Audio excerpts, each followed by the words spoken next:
And what is up, everyone? I'm Joe DeHoyos. I am the host of Beyond the Woodline, and today I have with me Louis Dimeri. How you doing, Louis? Doing fine, Joe. How are you? I'm doing good, man. Thank you for doing the show, man. I really appreciate it. No problem. And I know we've had a little chance to talk a couple times, and uh, you know, the UFO phenomenon has always, you know, held a special place in my heart since I was a little kid. Uh, it's just one of those subjects, that kind of captures you and really captures your imagination. Uh, there's a lot of unknowns to it. When you talk about like the paranormal and Bigfoot, um, that's something people can actually really go out and, I guess, put their hands on. But not a lot of people can actually do that in the UFO field, or be lucky enough to have a sighting. Um, and I was lucky enough to have a sighting, and it has to be close to 20 years now. Um, I was fishing in Galveston and I was sitting on the jetties, and the person I was with was, I don't know, 40, 50 feet to my right. And he points up to my left. He says, "Hey, look, Joe, what's that?" And I look up and we see this round disc. It's just perfectly round and just flying right above us, maybe 300 feet. And it's something that I tell everyone that I think a professional baseball player could have hit it with a baseball. Uh, and it just was just so smooth, so slow, no noise, no lights, but it was a clear night that night, full moon, and we got a great look at it. And we probably watched it about 5 minutes before it got out of sight, and it just traveled right along the shoreline, right where we were fishing, until it was out of sight. That was like my first time I saw, what I call you. Well, it was definitely a UFO, um, How but it big in was. diameter did you think it was? It couldn't be any more, maybe a little bit bigger than like a single engine plane. It wasn't really huge. I guess it was probably on the smaller side. You know, um, yeah, it wasn't what I would call huge. Maybe about the size of an airplane, a small, airplane like a Cessna or something in diameter. But yeah, it was perfectly round and just so smooth, no wobble. You know, way too slow for anything to stay in the air, in my opinion. You know, but and like I said, it had no noise, and maybe about 2 3 miles down from us, there's the airfield where the small single engine planes come and land, and they're in Galveston. And as far as that was, you could hear them suckers buzzing when they would come in. And like I said, this thing was right above us and nothing, no noise at all. I don't know how he spotted it. He just happened to look up, I guess, and seen it. Because if it wasn't for him, I would have never looked up. I guess it was right above us. Yeah. That's one of the things that gets me wondering how many times there are things flying above us and people don't look up and just don't notice it. Well, there's a lot of stuff happening now that's bringing this to the forefront that Right. people are starting to, again, to be able to report these things and not feel like they're sitting at home with a tinfoil hat on their head, being mocked. It's probably one of the best things that have happened to us was releasing of the information from the Navy's video dealing with the Tic Tac, and Yeah. then of course finally Congress being willing to listen and put a hearings together again. It hasn't been anything like that since the 1950s. What is your opinion on the government or the Pentagon, I guess, releasing that Tic Tac video? Why do you think they did that? Well, for a good while now, a lot of people believe that we are being prepared for first contact. Mhm. There's a lot of things that are going on inside the world from a pretense of how do I say this? All the different things that are going on from a pretense of food, weather, military pressure, government pressures from different countries.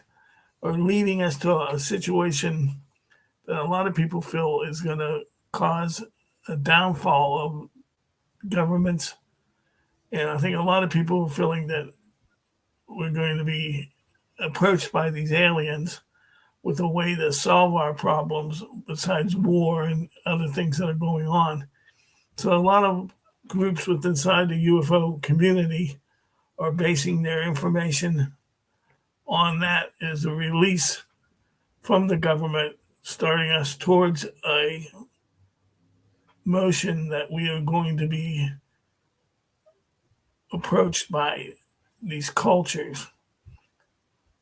Myself, I like to think that the government is finally giving us an opportunity to report incidents that are going on and making us not feel like we're all idiots in the process. The military has had a hard time over the years being able to report information. Pilots have not told people what they've seen because of the ridicule that went on. Hopefully, that's come to an end now. Yeah. Yeah, it's not so much ridicule. It's also uh, it's a career ender for some of these guys, and they don't want that on their record. The getting kicked out of the military. That's not a very good. Uh, that's not very good for your resume. Well, that's true. And I think there's a much more open atmosphere now, allowing them to be able to do this. Um, you have to take a look at where the government was. We just recently, in the last month here in July, passed the 70th anniversary of the flyover of UFOs over the Capitol. From that point on, the government played a different hand than what they were doing before. They were letting the Air Force investigate. They were telling people that you could go and talk to people. Project Blue Book would investigate different things, even though they were trying to constantly show that it was something like swamp gas or a planet or something that Right. would eliminate the idea that there were aliens or extraterrestrials involved. From 1952 through the end of Blue Book is basically a disinformational program that the Air Force and the government ran. Hopefully now we'll have an opportunity to get back into a position where we can study stuff. Um, Yeah. they want NASA to get involved. Uh, the Air Force is actually going to get re-involved again, and the Navy has been taking the lead on this, but they're going to probably scale back, and you're going to see the Air Force come back into the situation again. Now you talked about perhaps the government's getting us ready for first contact.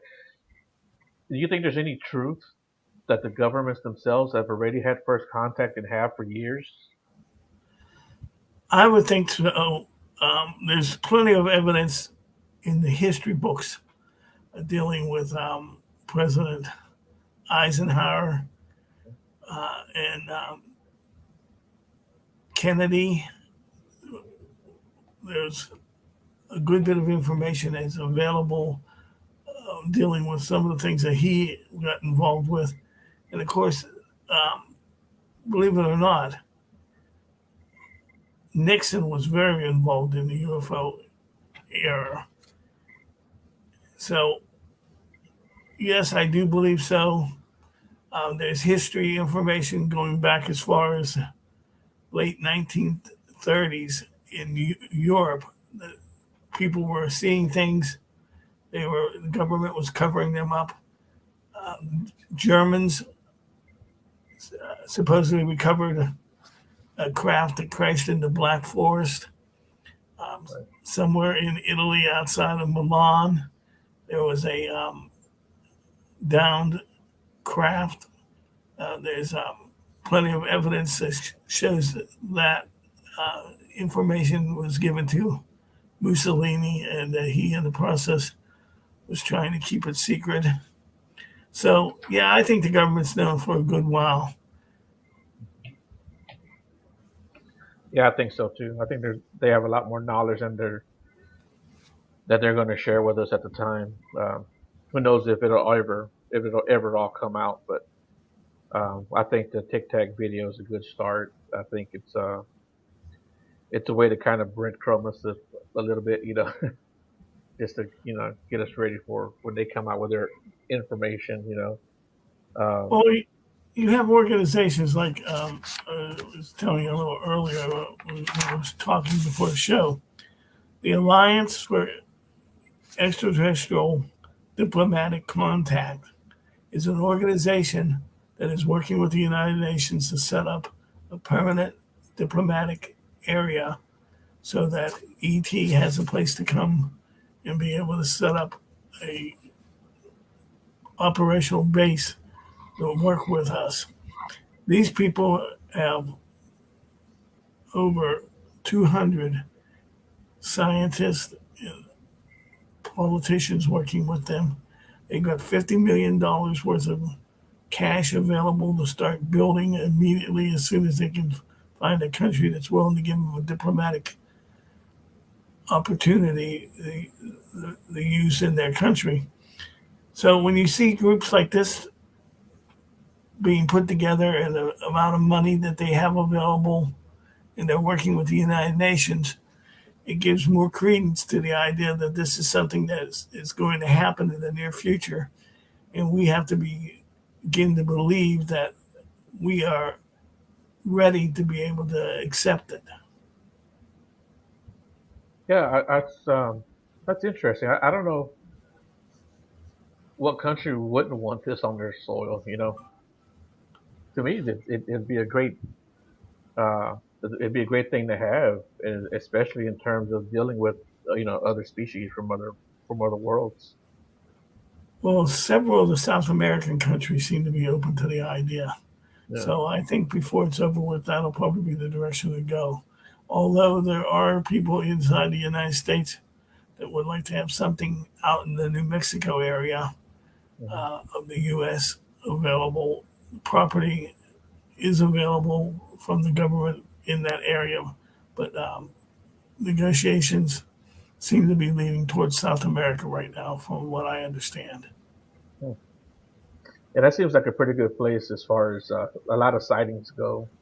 That seems pretty. I don't know if you call it a hot spot, but when I read stuff, there's always sightings down there, so I think that'd be a good place as any. Mexico is on fire right now.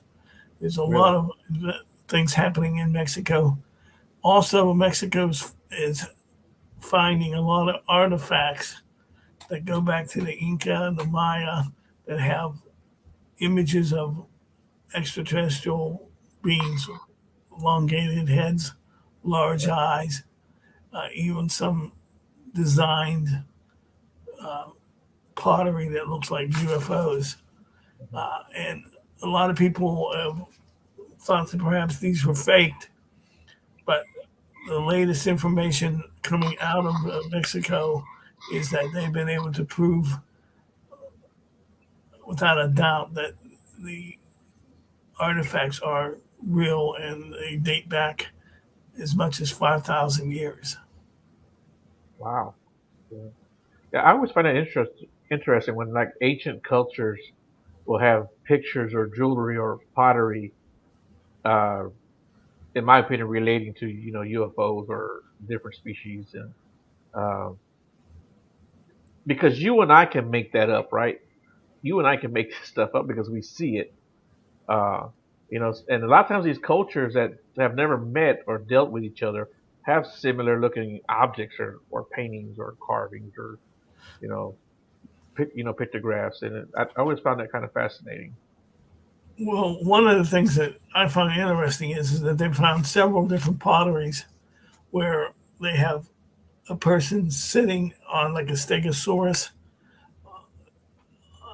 different dinosaurs, and they'll say, well, they saw the bones of the dinosaurs. That's how they knew.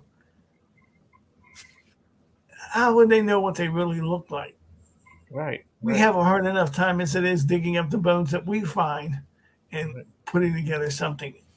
These Yeah, people modeled these statues after things that they saw and knew were Right. there. And that's interesting too because we're still piecing together what dinosaurs may have actually looked like. We still don't know for sure what they actually look like, and for them to have that kind of uh, picture, I think that really says something for their cultures. I think that we're underestimating ancient cultures. We have a tendency to think because they were back in biblical times or before biblical times that they were not as advanced as we are. But if you take a look at things like Stonehenge or the Inca and the Mayan temples that are designed to be able to follow astrological times and periods of the year, calculate distances between planets, sounds pretty sophisticated to me. Yeah, the pyramids also. Correct. And it just seems to me that they've had a lot of help along the way. Well, mankind has had a lot of help along the way. Now, there's a lot of people that are working with inside the Christian community that are saying that instead of extraterrestrials, they're interdimensional in that they're traveling between the different dimensions that God has created. So some of these people believe that some of these creatures are demonic spirits that have taken form. Right. So I've worked with several organizations with inside that format too. So I work with all different groups. Okay. Well, that's good. It's good to get different perspectives and different outlooks and um, different ideas. That certainly doesn't hurt. Correct. What do you where do you think UFOs come from? And I'm talking about otherworldly beings, entities, species, whatever we want to label them. Where do you think they come from? You think they're in our galaxy, outside our galaxy, other galaxies, or other universes, dimensions? What do you think? I favor two different formats. I believe that a lot of this stuff is interdimensional. I believe that there's a crossing over of parallel universes. I'm willing to believe that there are possibilities of six, 700 different variations of Earth Okay. dealing with each of us. I hate to think that there's another Lou someplace else doing some of the same things, but perhaps there is. There's certainly enough evidence for parallel universes. Quantum mechanics has come up with all types of interesting theories. We believe that we know for a fact that these crafts, like the Tic Tac, for example, capable of moving at 10 times the speed of sound or even faster. No sonic boom when it goes at these speeds.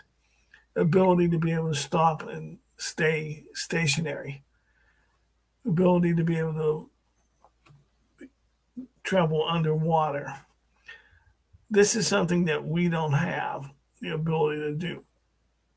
We didn't miss this. The Chinese don't have it. The Russians don't have it. I don't believe it's our own personal tech, but I believe that we have captured bits and pieces of ships, maybe even some almost intact. And in the process, I know that we're trying to back engineer these things so that we have a ability to be able to do more. If we actually had these crafts, I don't think we'd be fooling around with propulsion units made with rockets. Right. One of the theories that floats around out there, and I'm sure you probably heard it too. Um, when it comes to crashes, Do you think that they're intentionally crashing vehicles here on Earth to give us technology, or do you think they're just accidents that that are happening? Well, it seems to me from a large percentage of the crashes that have been reported outside the United States and inside the U.S. always seems to deal with some type of electromagnetic storm in respect of lightning storms or something like that that cause a magnetic differences. If these craft really work on magnetism, does provide their lift and their ability to be able to travel through our atmosphere, an electrical storm would certainly screw things up enough that perhaps it would cause them to crash. We know for a fact that there's been at least two craft that were shot down in the late 50s by Air Force jets. We also know that a period of time from 1960 to about 1980, when our jets would go up against them and they attempt to bring them down, there would be an electronic scrambling of our gear. Compasses wouldn't work, our locking systems wouldn't work. We know for a fact that there have been at least 10 incidents in the US where nuclear missiles have been de-armed and shut down with a UFO being over a base. So they're capable, more than capable, of being able to beat our tech. Do you know of any instances where there's been outright aggression from these different crafts? And the reason why I talk about that is, I'm sure you've heard of like from Vietnam. There was like those boats in the rivers that they shot at the craft, and then the craft wound up shooting them back with their own missiles. Correct. And then That, it was an Australian boat that got hit like the next day with missiles fired from like the previous day, I believe. yeah, the Vietnam issues dealing with the patrol boats are very interesting stories. There's a lot of information there dealing with the idea that these craft had the ability to be able to defend themselves with the use of our own missiles being turned around on us and fired back. There's also a series of kind of like laser energy style weapons that were used in the same area. Uh, our most sophisticated jet, which was the F-4 Phantom, had lots of problems trying to lock on and being able to use their missiles to fire. In most cases, they were unable to do that. Um, I'll tell you a little story. I was in basic training in Paris Island back in the 70s. We were standing in line waiting for breakfast one morning when some strange lights and objects were flying over the base. Everybody was stopping and looking, even the drill instructors were looking and seeing what was going on. Very strange. We had a Marine Corps Naval Air Station not too far from where our location was at. And you could hear the F-14s and the F-4s coming. Rumors were that they got there and the objects just took off at an outrageous speed and that the F-4s could not keep up with them, even with their afterburners on. So that started me thinking about UFOs. And then the related incident that happened to me at my cabin in Bedford, Pennsylvania, locked me into the idea of researching this and getting involved deeper. So I think really the Vietnam issue is a great. There's some great stories. There's a online place called Red RED. If you put Red UFO on YouTube, it'll bring up this site that tells you all different types of stuff dealing with UFOs. They're really good. They do a lot of research, and if they find that there's something there that disputes what the story is, they'll tell you they're not so pro UFO that they're not willing to discard things that they know are not true. So there's quite a few other places that you can go and get this information also, but the stories of Vietnam are very much true.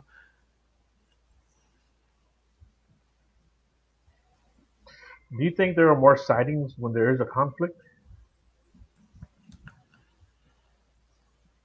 Um, I think so. There were the Foo Fighters of World War II. Right. Great story. Allied bombers, Allied fighters are seeing these things. They can't figure out what they are. They think they're advanced German technology. The Germans are looking at the same thing, thinking that they're advanced Allied technology.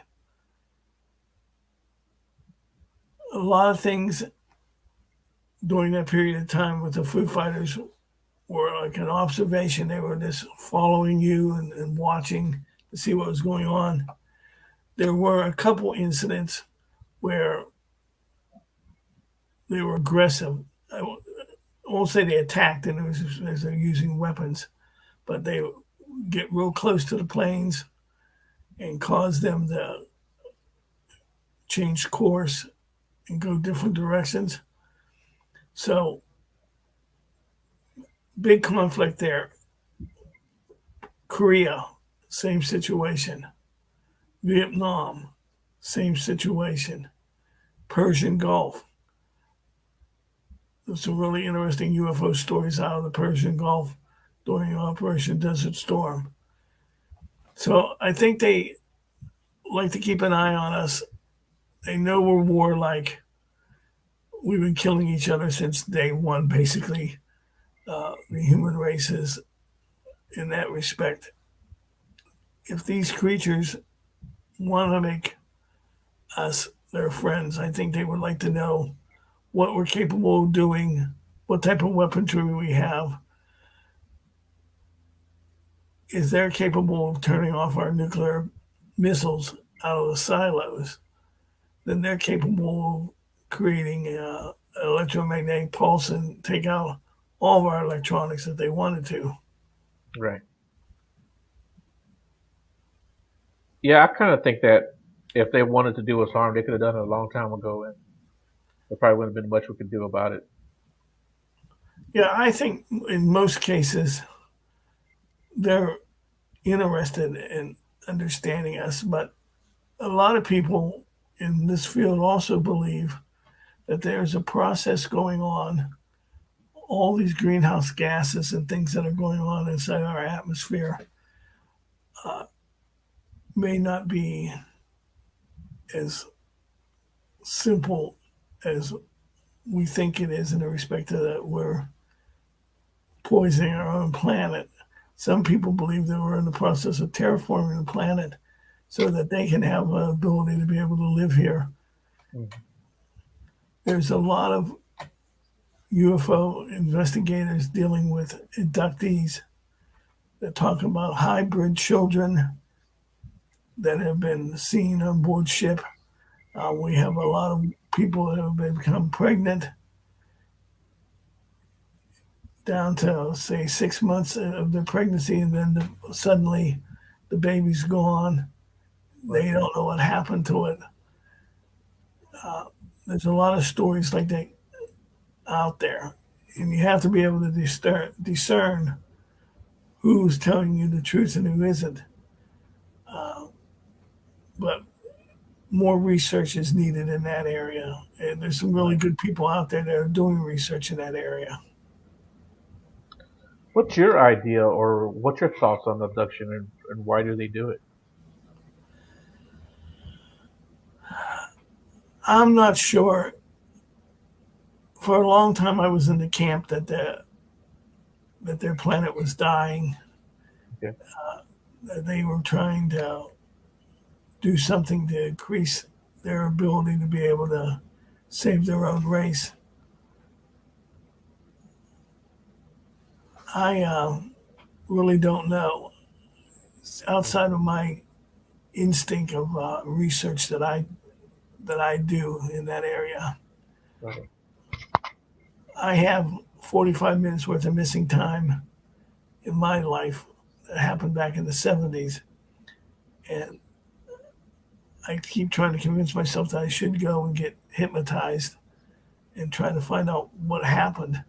Hmm. But I'll be honest with you, I'm kind of scared to find out. Right. Right. Yeah, I've had some instances, um, or experiences that have made me wonder whether or not I should get hypnotized, but it's not something that really compels me to search that out. So I think I'm good. It's not that I'm afraid of what I might find. It's just more of I just it sounds silly, but I just don't care, that much, to Well, if you're in a situation where you're living with it day in and day out, it doesn't bother you, yeah, that's great. There are right, people that are in a situation where it has caused them great pain. right, And when they find out, for example, Betty and Barney Hill, right, uh, Betty knew that there was something was wrong. Barney knew something was wrong. And by them doing the therapy and being hypnotized, helped them be able to cope with the situation. Um, for example, let's see here. I have my notes real quick. Catherine Marden is the niece of Betty Hill. I've known Kathleen for a good 8 years or so now, and she deals with the idea of helping people that have been abducted, or as they like to call themselves now, experiencers. And she uses all she knows and gained from dealing with Betty and Barney in the situation that they were in. She lived through that with them, and she's been able to help other people now that are in the same situation. So I say if it doesn't bother you and you're not being forced into a situation where you feel uncomfortable or panicked, suicidal, great. For people who are in that situation that need that help, there are people out there available to do so. right. Um, yeah. So like, I don't know if you've ever seen that movie. What's it called? With Christopher Walken, um, Communion. I've read the book and I've seen the movie. Okay. Um, so shortly after I was having some experiences, someone told me to check out that movie, and I checked it out, and I'll just say it freaked me out a little bit, but not to the point to where it freaked me out, but it didn't scare me, freak me out. It just kind of freaked me out because there were some similarities there. Um, I've never told everybody the full story, so I don't know if I ever will, but just know that there were some similarities in that movie that freaked me out. Yeah, It's a great story. It's a yeah, very interesting situation. I can tell you um, that my experience after the situation that happened to us at the cabin, I felt for a long period of time that there was somebody constantly at my house or in my room, whether we were at the Capitol or we were back at our home in Pittsburgh. And it did get to a point where uh, when I was in my late 20s, that I was really freaking out about the situation. But then Hmm. suddenly it changed and it just all went away. Right. And because of that, I didn't further the investigation of it. I just took it Yeah. for what it was. I was happy that I didn't have that type of pressure anymore. Hmm. Yeah. Yeah. Over the last couple of months, a lot of stuff has stopped here at the house.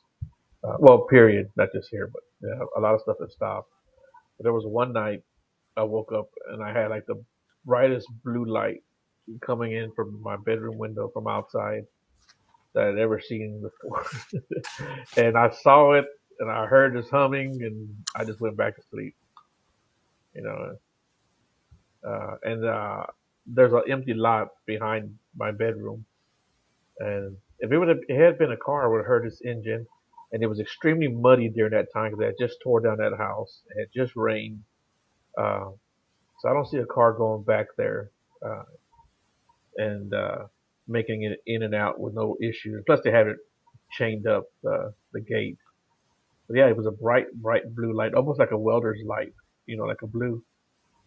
And my home room, my whole bedroom was lit up. Well, I That was can one of tell the strangest. you that several people have approached me in the last 6 months telling me exactly the same story that you're telling. Right. Bright blue light shining through the window. Um, Nobody seeing anything outside. Light dims, then it comes back again, and strange humming sound in the response. I have had at least 6 people that have approached me with that story in the last 6 months. Hmm. Hmm. That's interesting. The last 6 months. That's pretty interesting. Um, yeah, and don't ask me why I went back to sleep, but I just did. I just went right back to sleep. And yeah, that was one of the strangest nights. That and then waking up to a room full of fog. Yeah, yeah, crazy, crazy times over the last few months, over the last 9 months. But like I said, over the last 2 months, seems to have gone away. Whatever was going on. Um, yeah, some other strange stuff happened, but like I said, I don't really talk about it too much. But I will one day. Still trying to process a lot of this stuff. Um, so, what are some of your favorite like encounter stories or uh, experience stories that you've read about or collected along the way? Well, I like the Betty and Barney Hill story. I have Right. the original book, Intercepted Journey. Um, I learned a lot from Kathleen about that situation. She's very open minded and Mhm. willing to talk about it. Roswell was one of my favorite stories. Um, I've been fortunate enough to be able to get a hold of a U.S. Army Air Force yearbook from the Roswell base. It has photographs of all the people that were involved in the Roswell incident. It's a 1947 yearbook from their air base. Uh, I like also information dealing with things that have happened with the president of the United States dealing with Eisenhower. Right. A lot of interesting stories about his contact with the aliens. I think that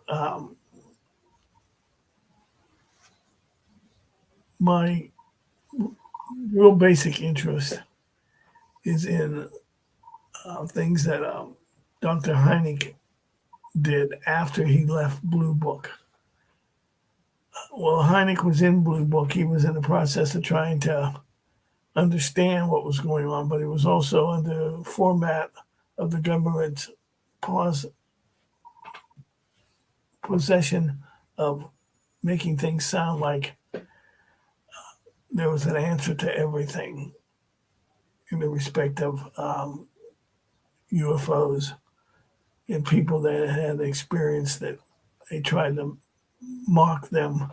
And, when he left Blue Book, he became more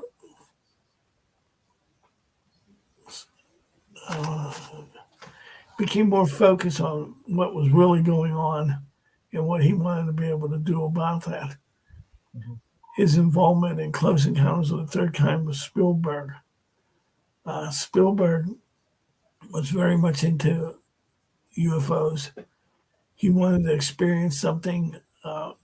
Even today, he still says he wishes that he could go outside and he could see an alien craft. Right. Right. Those are some of the areas that I enjoy working in.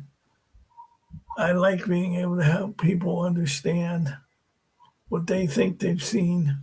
Hmm. So, from a research point of view, I like the late 50s and early 60s because there's less chance of faking information. Photographs are so easy to fake, video easy to fake today because of the computer ability of special effects. But from the late 50s, early 60s, much more difficult.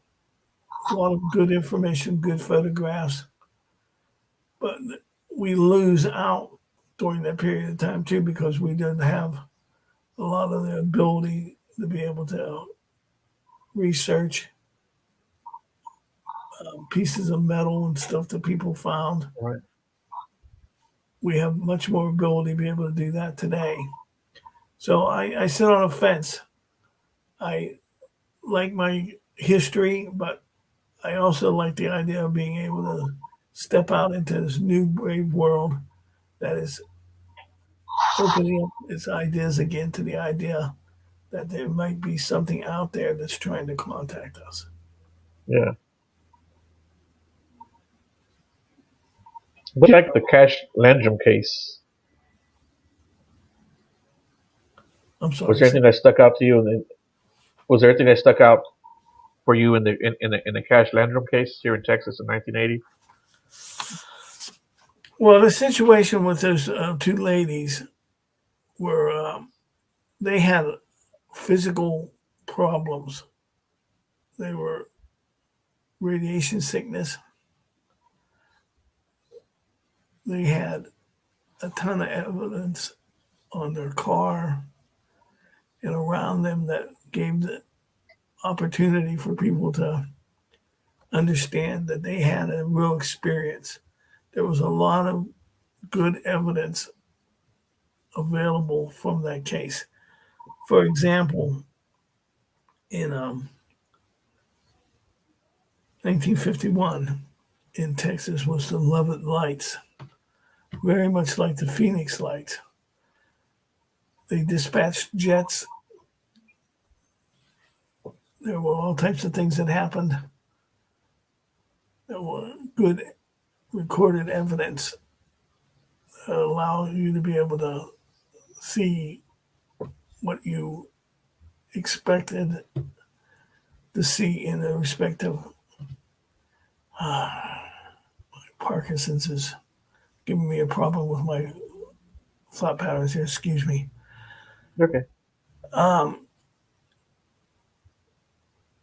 The situation in the 1980s with Betty and Vicky allows us to see just exactly what the effects can be if you're too close to these things. Some of the stuff that's being released by the US government now talks about the idea of being too close to these things, radiation, magnetism, things that are happening from the ability of the ship to be able to function and how it affects you and me. Um, the situation over in Remington Forest, I, I'm sure you probably heard the stories that deal with that in England Right. military base Was that the situation. same date of the Roswell?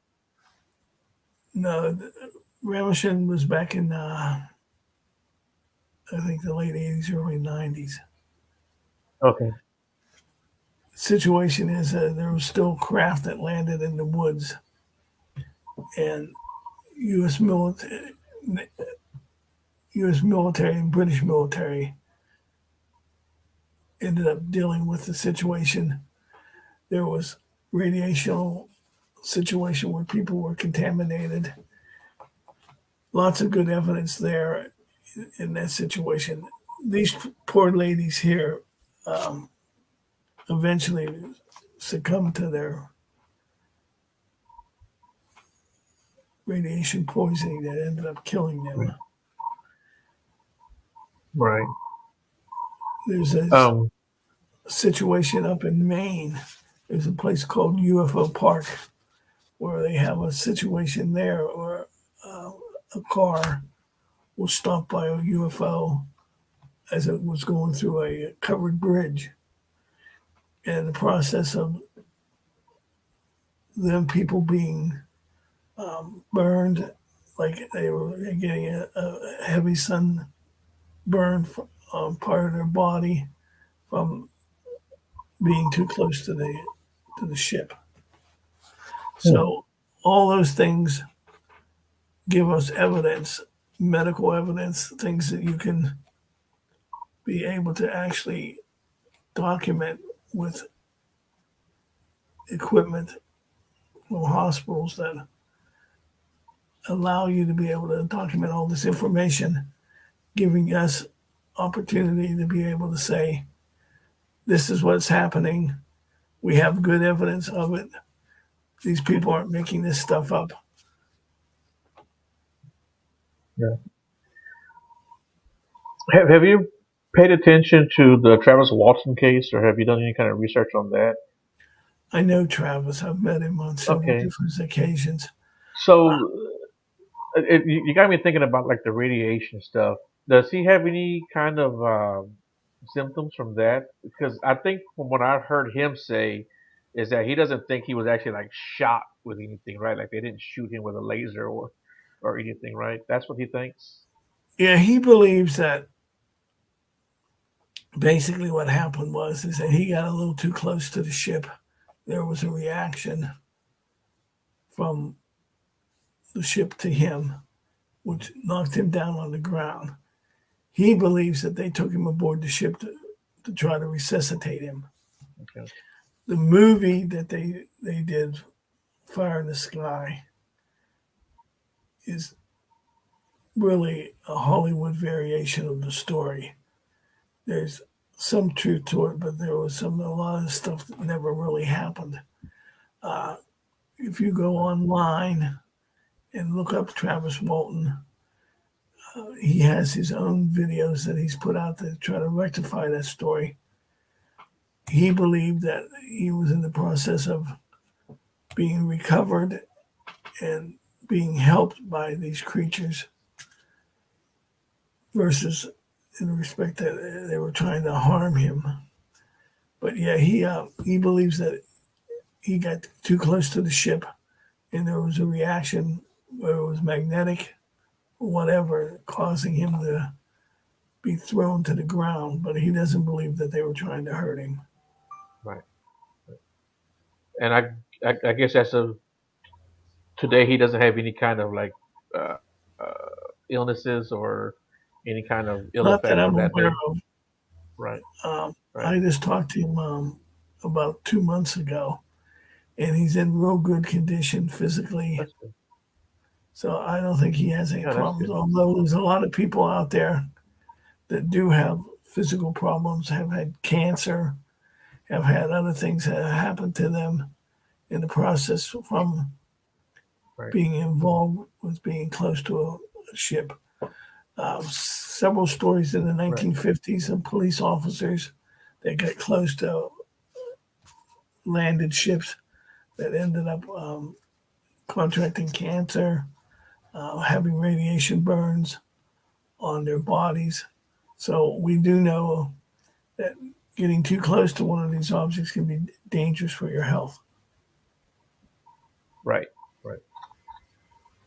You know, have you watched anything on Skinwalker Ranch? Yes, I find that very interesting, the things that happen there. Really, the guy who's in charge of their scientific end of it, he was actually in charge of the scientific end of ATIV, the government's investigation into, Right. and a lot of nobody really knew that until about 2 months ago when the story was broken by a reporter. He kept it quiet. He never let on anything. But Skinwalker Ranch has paranormal events taking place there. It has extraterrestrial events taking place there. The Skinwalker, their cells seem to appear. Hmm. I really like Native American stories dealing with extraterrestrials. They talk about the sky people, the star people. Right. The Lakota Indians have great stories. They believe that they were in the earth and the sky people came down and opened Hmm. the earth up and let them come out.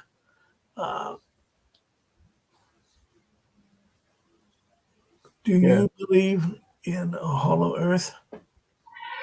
I don't know if I believe in it, but I don't disbelieve in it either because there's a lot of information that goes on or that comes out about that.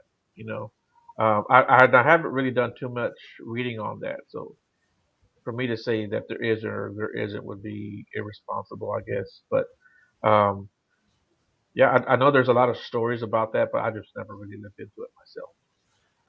One of the interesting stories that's happening right now is dealing with Antarctica. Right. In the last 2 years, there have been 136 dignitaries from around the world that have gone to Antarctica. Hmm. What is so important down there that Right. all these people are going to see? There are certain areas in Antarctica that you can't even fly over. There are no fly zones. You can't use Google Earth to overlook the area. Really?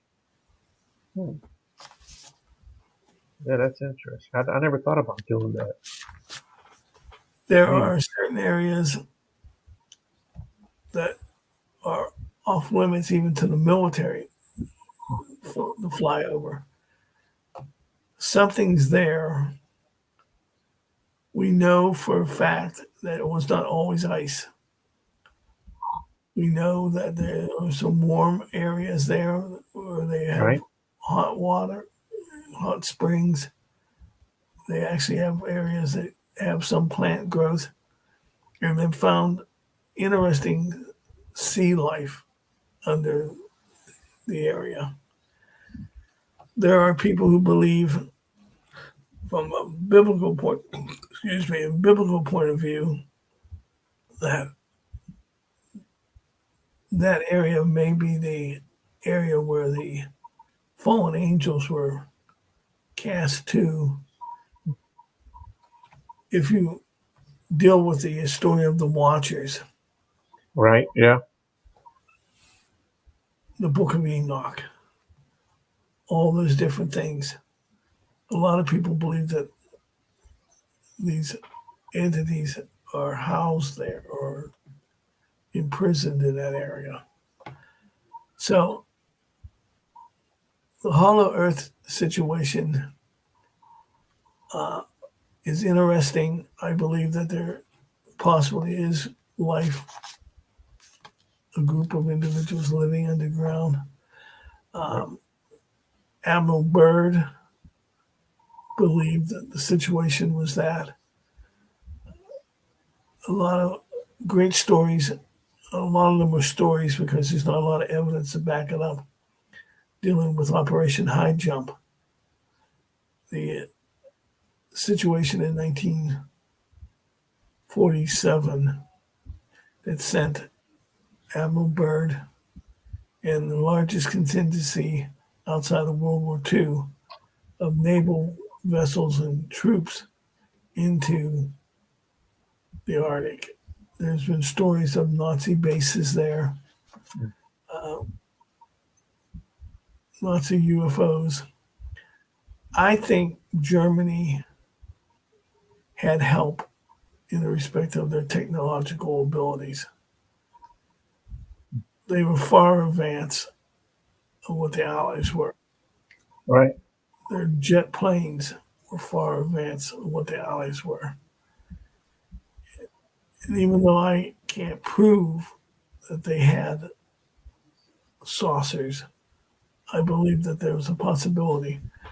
I ran into a man. My father-in-law was in a hospital. He was dying. There was another gentleman that was in this hospital with him. That was a former Air Force personnel during World War II. We were talking about stuff, and he saw I had a book on UFOs. And he said, he said, I'm dying of cancer. He said, so I like to just get this off my chest. At the end of the war, I was part of a group of individuals that brought two Nazi flying saucers back to the United States. Wow. One of them, he said, went to Wright Patterson Air Force Base. And another one went out west into Mexico. Hmm. He said, I don't know any more than I was there when they were packaged and put on board ships. He said, I know the locations because I saw the documentation. He said, I can't tell you no more than that. But he said, I want somebody to hear the story. I've been sworn to secrecy for so many years. Right. So, interesting, another interesting story. Hmm. German Air Force, two brothers by the name of Horton had designed a very specific, interesting jet that looked very much like um, our stealth fighters that we have today. They test flew it. It worked really well, and then there was a crash and destroyed the original prototype. There was a second prototype that was not completely done by the time the war ended. The shape of the aircraft was kind of a crescent, like a batarang, take Yeah. that from Batman. Right. In 47, when they saw the UFOs that flew over Mount Rainier, they were reported, they were reported not to be saucer shape, but to be the shape of this particular aircraft that the Germans made, the Horton aircraft. The only reason why they got called flying saucers was is because the individual who spotted this said that they looked like saucers skipping on the water, Hmm. which coined the term flying saucer. But I think that some of the stuff that we ended up seeing in the 40s were captured German devices that we were working with in the process. Kicksburg, Pennsylvania, the crash there, the acorn shaped device sounds very much like the German Glock or Bell device that was supposedly ability to be able to, from use of magnetism and mercury capable flight outside of engines, jet engine style flight, magnetic engine style flight. Hmm. Ability to be able to do that. I think we had a lot of that stuff. We certainly had Von Drum and his ability to put us on the moon with the Saturn V. But I believe that the Germans had help Mhm. from another culture. Right. Yeah, I think so too. I think there are a bunch of stories on that too about um, Hitler having access to that kind of technology. So yeah, I definitely believe that story. Well, he spent a long period of time looking for things. Spear of Destiny. They were looking for the Ark of the Covenant, Mhm. all different types of things. He had archaeologists out all over the place. Some of this storyline from Indiana Jones and the Raiders of the Lost Ark are based around some of the things that Hitler was doing in that period of time. So I think as we look at UFOs today, we have to look at the history of UFOs from the modern history, which was from the late 40s up until today. But we have to also take a look at situations that are stories from India, tell of great battles in the sky. Right. Um, there's a lot of information out there from that period of time. That's like the Sumerian text. Yes. Right. Yeah. Yeah. It's like I said, these people. It'd be easy for you and me to make this up. We see it. On TV. These guys didn't have TV. These guys didn't have storytellers like we do. Yeah, I just don't see them coming up with that kind of stuff and just making it up and all this science fiction. I don't think they even understood what science fiction was. Well, the stories of the Anunnaki, the ability to be able to fly with special spaceships.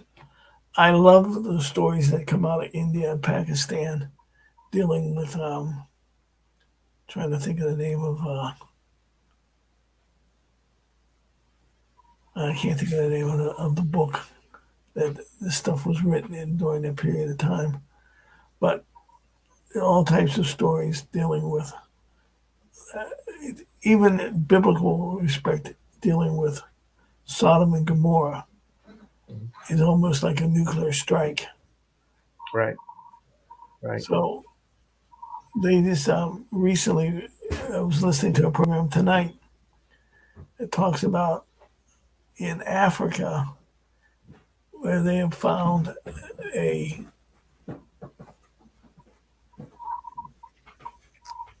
batch of shoot, nuclear powered fuel, uranium. And this particular area where they were mining this at seems to be a natural nuclear reactor that goes back literally thousands and thousands of years. And it has the ability to produce a special uranium that is only produced in this area. It's not found anyplace else. There's a story out about the Bermuda Triangle. Some of the islands on in the Triangle area have a special volcano mix that the lava has high concentrations of magnetic ore. And if you walking in the area, you have a compass with you. The magnetism is so great that it throws the compass off. So there's a Hmm. lot of information coming out that this has affected aircraft that have caused them to crash and disappear. Now, how that would affect a ship is a different story.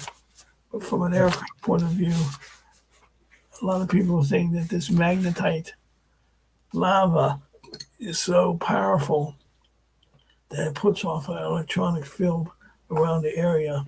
And if you're flying too low, you can be affected by it, causing the aircraft to perhaps crash in the ocean and disappear.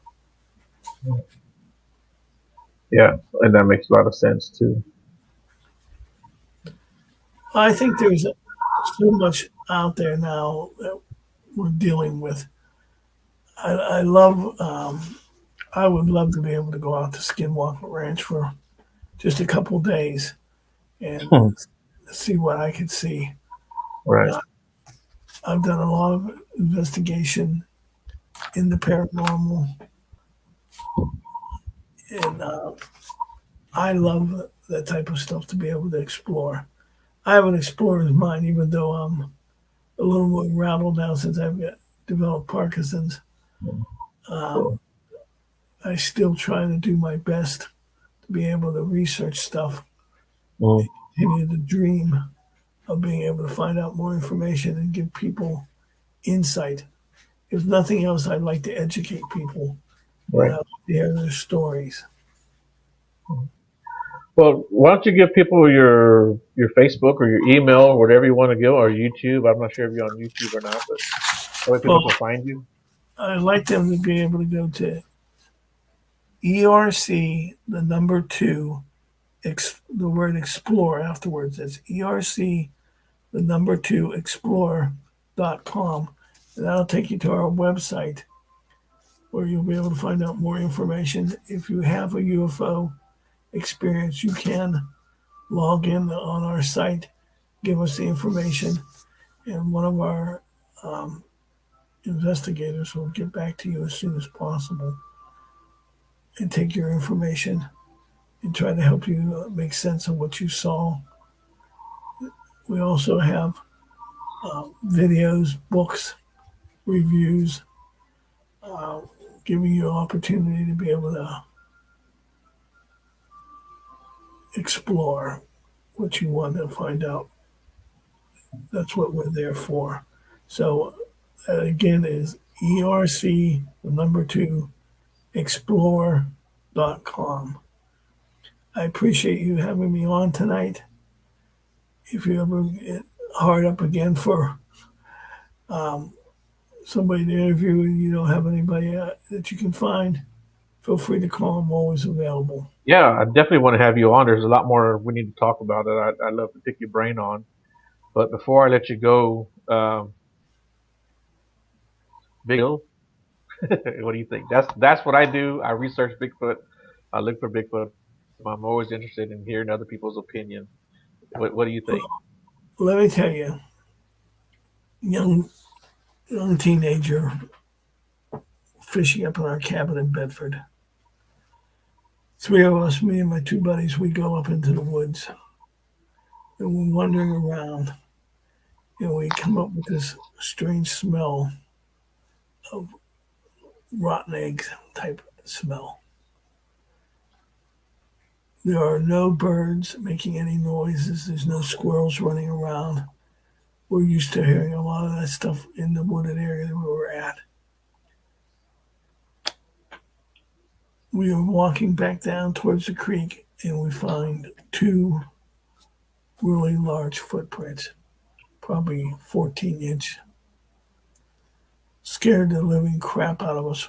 One kid was so scared that he dove into the side of the creek and swam across the other side and headed down towards our cabin.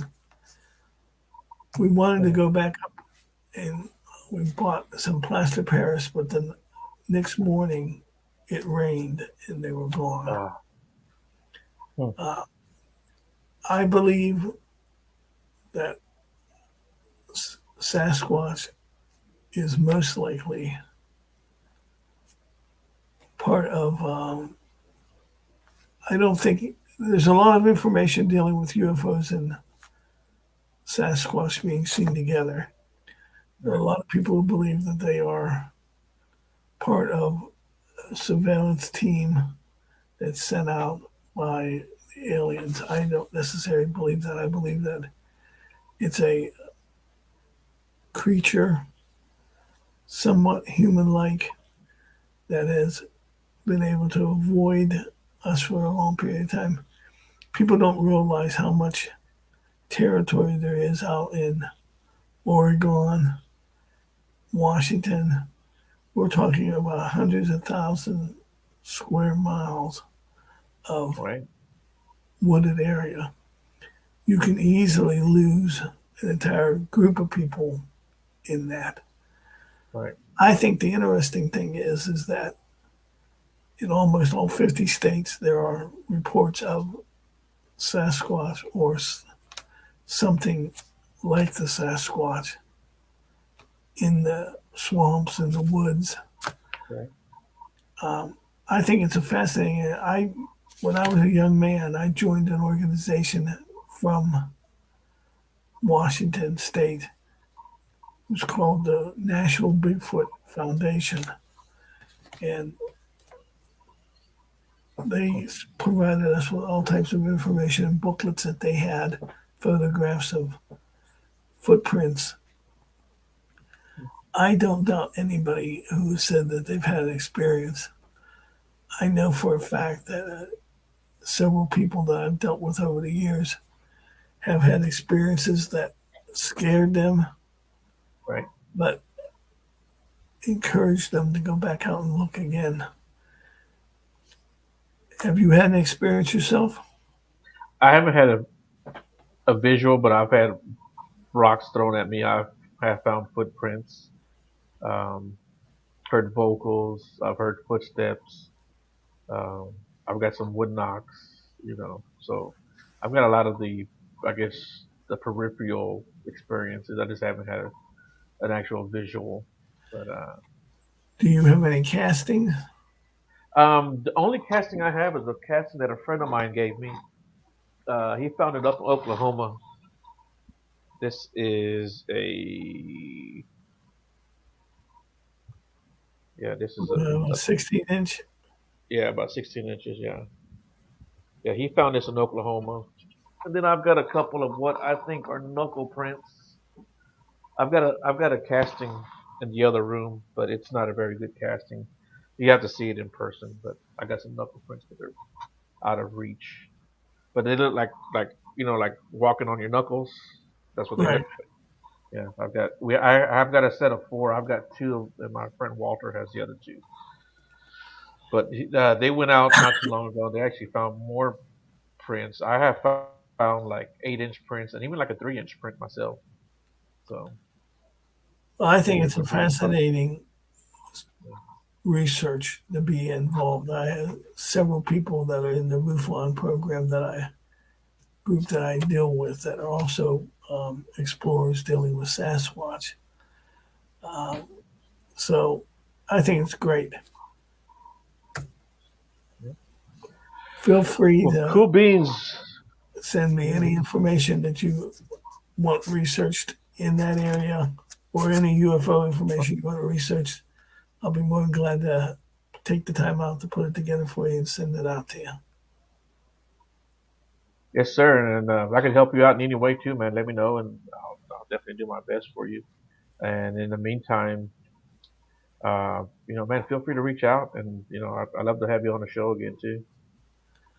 We'll, I think, start a good relationship, friendship here Oh that yeah, gives us yeah, an yeah, opportunity. definitely, man, definitely. And Does this everyone in the chat room. What's that? does this get downloaded to YouTube? Yeah, it should be on YouTube right as soon as we get off the air. It's on Beyond the Woodline on YouTube, so it should be on there pretty quick. Okay, put it on our website Okay. and give you an opportunity to be advertised there with Yeah, man, us. I appreciate that. We have probably close to 30 or 40 different groups of organizations that we're Nice. dealing with. Yeah. So hopefully, Yeah. perhaps, Yeah. And you guys want to reach out to me? Reach out to me, man. I'll be happy to tell you more of my crazy little experiences. I don't broadcast them too much, but individually, I'll talk about it. It's like a one-on-one situation. But yeah, I'd appreciate that, and everyone in the chat room. I appreciate you guys participating. And Is you there have anything else you want to add, Mr. Lewis? any questions in the chat room that? No, nobody had any questions. There were just a few comments here and there, but no questions. But Well, thank yeah. you again, Joe. I appreciate it, and I'm sorry for the brain fart, but this Don't time worry about it, man. I have them all the time myself. You're good. You're good. And like I said, we'll get you back on the show, man. I got a lot more to ask you. we'll talk again, my friend. Thank you. Okay, sir. Well, you have a good night. You too.